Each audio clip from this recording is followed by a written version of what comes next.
After being sent back in time to 1 month before the start of the first campaign, the crew beelines more or less to the tavern in Irene. Once there, they meet Terriani, a fire genocide, before deciding she's not that important. They decide to go after Neezer instead. All they need is Kyle's home address. So that adventure goes something like this. And so they find Kyle's house. Priv does not get caught on fire. Finney exercises the copy staff that Furia inexplicably had. Straight up a ghost flew out of it. It was heavily implied to be Finney's ghost. The party goes downstairs to wreck Kyle's day. Priv pretends to wear a fedora. Kevin gets called an incel, by Kyle of all people. They find out Kyle has trapped Neezer in the top of his stolen elderberry staff, free childcare. They free Neezer, and Kevin and Priv go to town on Kyle. Kyle does not survive this encounter. The aftermath goes something like this. And so the party leaves the crime scene to instead hunt down their ruined ship. They find Istis, Sindor, and Senia, Helm, and Mary at the crash site. Priv pats Finney on the shoulder, and then goes straight to killing Mary. Helm insists on protecting Mary, despite the crew's warnings. The conversation goes something like this. And so Kevin kills steals, and everyone is psyched about it. Priv temporarily dedicates himself to the goddess of sanity and previously peace. Istis tells everyone they'll be sent back to their normal time when they complete all the key events, presumably the gathering of the batteries. Furia spends an upsetting amount of time in the extra wear channel.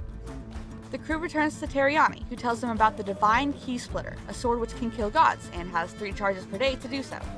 The crew accompanies her to the Lost Realm, aka Ilimsera.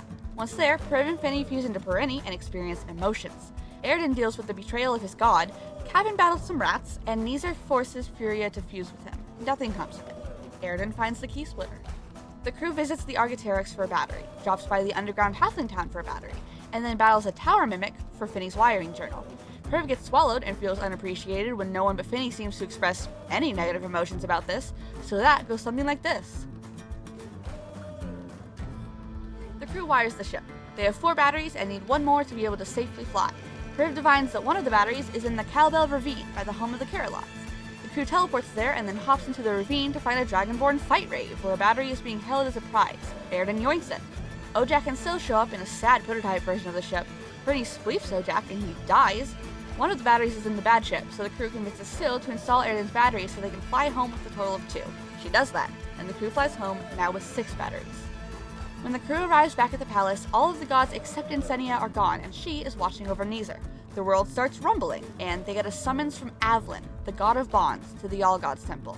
The crew ultimately decides to bring Finney along too.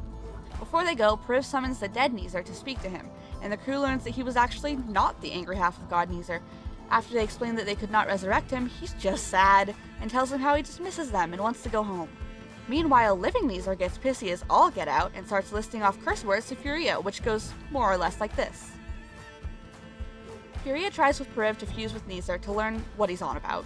They fuse, repairing Furia and Priv's relationship a little, but not learning much at all from Neezer except that Sindor may very well be his actual father, and that some unrecognizable voice has been feeding him lies.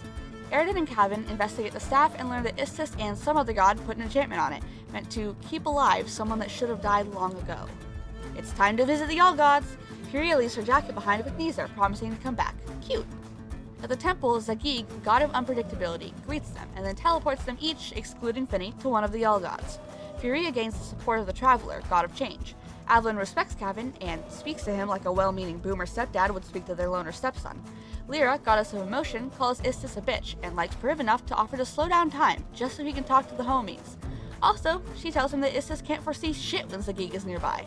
Airden learns that the Key Splitter was created very recently, and that almost everyone he had ever killed in the past was currently alive as though never killed, presumably through time mishaps. He also upsets Myrkul, god of death, but finds a strong ally in the Raven Queen, goddess of death. In the main room of the temple, Avlin reveals that Istis asked him and the other All Gods to kill the crew. After reviewing her information and the crew's own, Avlin decided that that was bullshit. The crew is grateful, but Airden wants to end things for good, so with Priv's support, he does a murder on Istis. Avlin stops Myrkul from interfering because, ironically, Istis prefers that only the mortals interfere. So that whole debacle goes something like this.